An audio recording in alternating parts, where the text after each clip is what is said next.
Hi guys, so in today's video I will be focusing on conservation and catch and release of fish on our coast, and for parents and adults to educate their kids and fellow anglers on the benefits of doing that.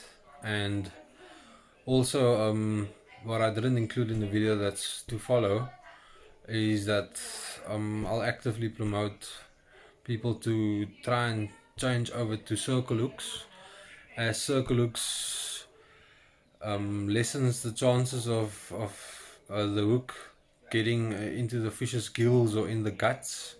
It's been proven, and personally, the fish I've caught, um, 9 out of 10 of them, the fish got caught with the hook perfectly in the corner of the mouth. So obviously that's a better choice. It's a little bit of a of a different style when you're switching over from J hooks to circle hooks, in terms of with J hooks you used to strike and anticipate when to strike, whereas circle hooks you generally need to be a little bit more patient for the fish to completely take your bait, and then it sort of sets itself in the corner of the mouth.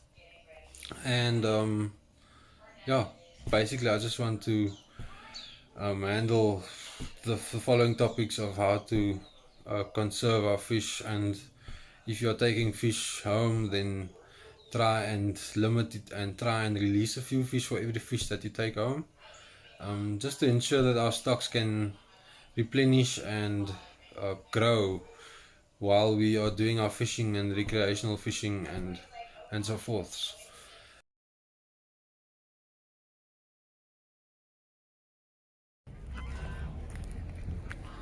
Hi guys, so today I'm coming to you from Stellenbosch. As you can see, beautiful Stellenbosch. So my first love, real love, is actually this one.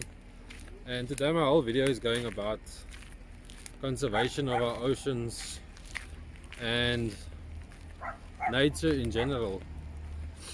So what I'm going to focus on today is how to handle fish when the aim is to release them, especially undersized fish, or size fish even. So on False Bay we have mostly silver cob. Silver cob, as many anglers will know, their stocks are plummeting. What the exact figures are, I'm not sure about at the moment. But yeah, I do see a lot of guys keeping undersized fish. A lot of guys keeping more than more than 1 meter cob, where you actually allowed only 1/1 meter or meter and 10 centimeters. So yeah, my focus is going to be, when you get one of those big cob on your line, then please guys ensure that you keep time out of the water to a minimum. Sorry, I'm a bit out of breath here. Obviously, need some exercise. This one is not light, so you need to keep the time out of the water to a minimum. And if you need to take some measurements, maybe do a tag and release, keep a wet towel with you, just to protect the fish's skin.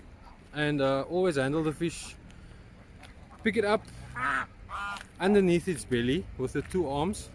So if you're afraid to get a little bit wet, and just sit down here, to get a little bit wet, then you probably shouldn't target them or fish in any ways. So be prepared to get a little bit wet for the sake of the fish, to protect them. And then also don't pick up these bigger fish, even smaller fish, by the gills. Essentially the gills are their lungs. So when you damage a gill, I'm gonna compare it to when someone stabs you in the lung. You feel like you can't breathe. Essentially your oxygen is being taken away. So please guys, all that weight on the gills with a bigger fish is not going to be beneficial to them. It might cause them to die. You won't be able to revive them. So yeah, when it comes to carp, please try and handle them the best way possible. Try and keep them in the shallows, take your photo, and then spend your time to revive them properly until you can see they're nice and strong again to swim away. And then you go out with them until they swim away strongly. Then my next topic is something our government's has not done in a few years, is to update the outdated rules of fishing in terms of the sizes and the bag limits.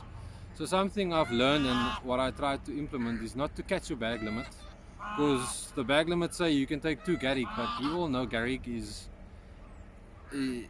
not so full up as they used to be. So if you really need to take one, I wouldn't personally take one, as I've heard they don't taste, they're not the best tasting fish.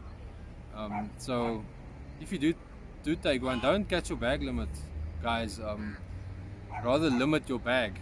So that goes for all the species. Galjoen, steenbra. Steenbra is also a fish that stocks are dwindling, and it's really getting out of hand. A lot of guys take those big specimens. So I know there's nothing wrong with it according to our rules and regulations regarding DAFF. But come on guys, we can use our own incentive, and you don't need to keep all the fish that you catch. I'm a guy myself, I like to put a fish on the braai, especially galjoen. But let's be responsible in that way, because this little one here, one day when she's bigger, I'd like her to also do some fishing if she likes it. And I don't think it'll be nice for me to teach her to go fish, and then we don't have any fish left anymore. Okay, there she wants to take the selfie stick. So yeah, let's from an adult view and from a parent view think about how this will affect the future of fishing and our kids and their kids, etc, etc. Breeding stock, you know, the bigger carp, personally they don't taste as nice. Many years ago I've tasted them. People mostly use them for curry fish or pickle fish.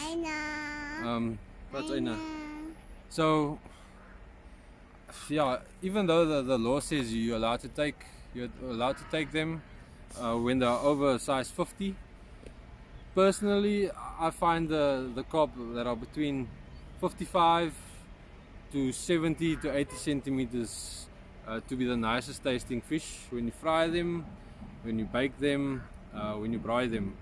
So those bigger fish, in my eyes, is a waste.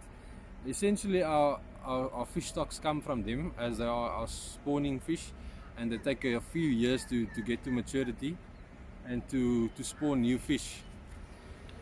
So yeah, please take note, new anglers, not to pick any fish up by their gills unless the intention is to kill them and they are within legal size limits. And another thing is, sorry, I'm getting a bit distracted here. Another thing is to how can I say this? I would like one day for the government to step up and implement rules a bit better, because at the moment it's been quite a few years since I've seen a DAFF vehicle or even an inspector to come ask me my permit, or to come check up on what fish I've caught and if they are within the legal requirements. So I think the best thing for us to do now is to take responsibility upon ourselves, and towards our fellow fishermen fishing beside us, to educate them about the problems that we are facing and that we will be facing if things continue like this. So guys, stick to the size limits and try and limit your bag size to only what you need, unless you are a commercial fisherman that has the proper papers and permits. to be able to take out more fish and whatever sizes. So yeah, I hope I can spread some awareness, and hopefully in the near future, once payday comes, then I can go fish and hopefully get a fish on, and maybe make a video about how to handle fish. It's really simple actually, and I have noticed that a lot of people don't really know how to handle fish. Some people throw back the undersized fish like it's some kind of ball. Please guys, it's something enjoyable for all of us, and it'll be really nice if we can respect our oceans and take only what we need, and not excessive amounts of fish.